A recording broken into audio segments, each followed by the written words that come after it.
public which is hiring a neta can also fire a neta.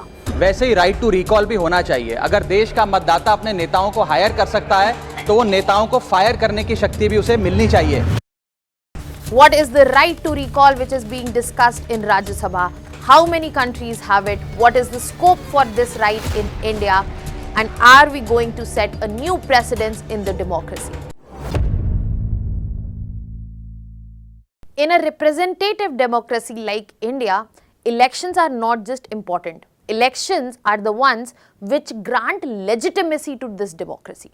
But these elections are the ones which give immunity for 5 years once elected. But is this fair? When we are talking about a representative democracy, that means people will get to elect their representatives. Shouldn't this be allowed not just for 5 years at once, but some intervention within it? And this is what exactly has been proposed through right to recall. Hello everyone, welcome to Vajram and Ravi's Flash News. My name is Shubhangi Singh and today we are going to talk about this right to recall which has been brought up in Rajya Sabha but remains very important, where democracies like US and UK have installed and experimented with mechanisms to recall the representatives. In simple language, if representatives are hired by people, then why those people have to wait for 5 years to put them down? There should be a mechanism to bring them down or fire them mid-term. And this is what exactly has been proposed in Rajya Sabha by a Rajya Sabha MP, that is Raghav Chadha. He says that 25 plus countries have such a mechanism in place, and when we are talking about India as a representative democracy, then we are not fulfilling all the parameters around it if we are not giving this right to the individuals. So before we get into details of right to recall, first let us understand what exactly is right to recall. So when we are talking about right to recall, it is basically an enablement for the voters so that they can remove the elected representatives, and that representative can be at the local level, state level, and that can be done. Why? Because not because their term has expired, but because they are not performing. So even if the term is for 5 years, if they are not performing, then the people should have this right that they can bring back or take down that particular representative. So when we are talking about right to recall, when we see the global practice, the practice has been established through recall petitions which are signed by certain fixed percentage of electorate, that means people who are voting present on the electoral roll, and then that is verified by the electoral authority. Then there is some cooling period also. For example, if they have been just elected, immediately recall cannot be done, and based on the petition, a recall referendum is done. And if the majority is obtained, then the removal is ensured. Now, when we are talking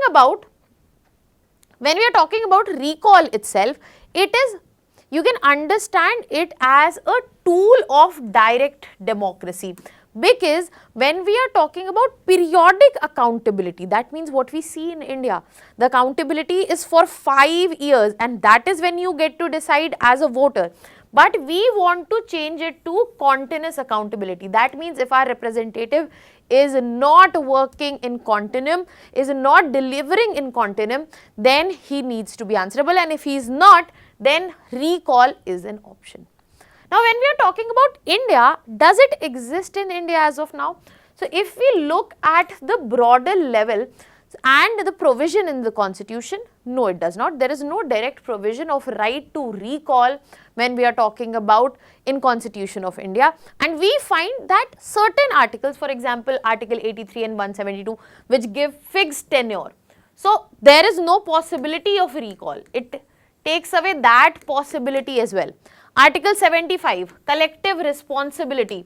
But in this context, we have no confidence motion, which can be a tool for recall. We have 10th schedule, Anti-defection, possibility of recall, Article 61 and 67, which brings in impeachment and removal of constitutional authorities. That means this also facilitates. In certain cases, yes, in certain cases, no, but no direct provision mentioning right to recall is present in our constitution. And voters cannot directly remove any MP or MLA. If we talk about constitution makers, when our constitution was building up, Constitution Assembly did consider this provision because this was suggested, and Dr. B.R. Ambedkar was one of those people who brought this in. But it was suggested, but back then it was considered that instead of focusing on populism, the focus should be on stabilizing the democracy, and stability was preferred over populist volatility. And that is why recall was rejected as a premature tool for just newly independent democracy that was formed. But it's not like that it is not present at all in India. There is some limited presence in India when we are talking about local bodies, but that is also variable across states. So if we are talking about 73rd and 74th Constitutional Amendment Act, after that some states allowed the recall of panchayat heads and also municipal chairpersons. And with that, there are certain issues which have also been observed. For example, political instability. For example, political misuse. For example, instability at local level, and also litigation a lot, especially over procedural irregularities which exist especially in the local bodies. As of now, there is no recall provision at the state or at the central level.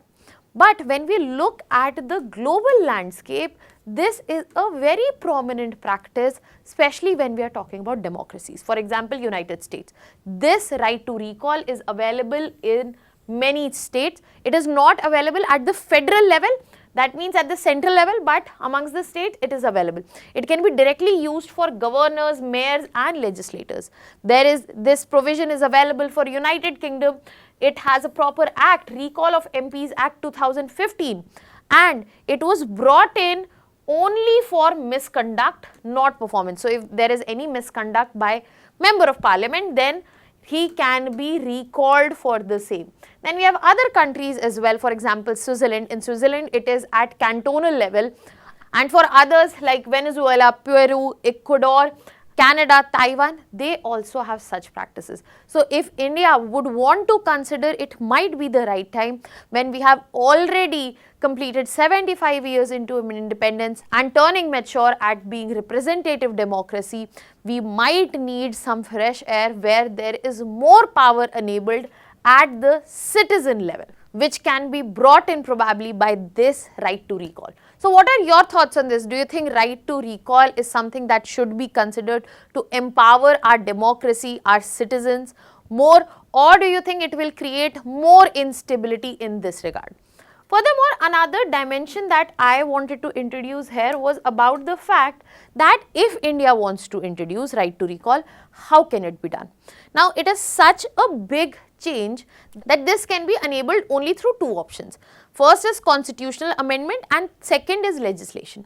But if we are looking towards constitutional amendment, because it affects the federal structure, we would need special majority, yes, and also ratification by more than 50 states. Now, amendment in this scenario is very important because when we are talking about MP and MLAs, their tenure is fixed. As I just mentioned, Article 83 and Article 172, that is constitutionally protected. And if we want to change the tenure and bring in the provision of recall, then this amendment is very much required.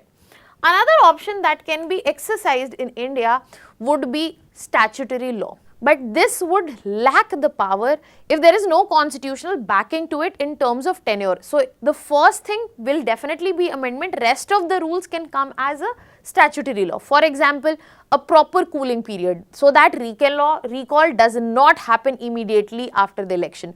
A proper verification of the petition and the number of voters required.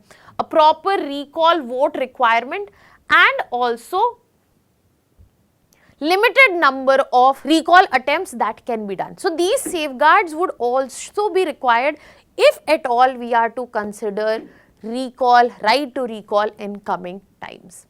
And another factor, furthermore, another thing that comes, furthermore, we also need to understand here that what are the arguments around it. For example, what are the arguments in favor, such as it will definitely enhance democratic accountability, it will discourage corruption, absenteeism, it will discourage misconduct, and it might also help in reduction in criminalization of politics, which is very rampant as of now in our country. Other than that, it will definitely change the periodic accountability to continuous accountability. That means voter would not be dependent on every 5 years to actually look towards their representative for some changes and make them work for what they are appointed. But at the same time, when we are looking at the structure, there are arguments and certain concerns as well. For example, policy paralysis might take place. If we are looking at recall structure and if the representatives are not stably present, then it will lead to constant political pressure and policy making would be hampered. This might be used as a weapon as well by opposition parties to ensure their political agenda in this context. There will be also issues like higher administrative cost, because we are the country which holds more than 95 crore voters as of now. So to bring in a mechanism to ensure this, if you can understand how big of an election is an exercise, recall joined with it would be bigger. When we are considering simultaneous election to reduce the cost, if we bring in such a complicated mechanism, it is going to increase the administrative cost and it will also create a threat to the stability of parliamentary system on which we have been present for the longest time. So the core tension remains around accountability versus stability. Do we want more accountability or do we want to remain stable, or there can be some mid of way in between? What are your thoughts on this? Let me know in the comment section. That was all from my side. Thank you so much.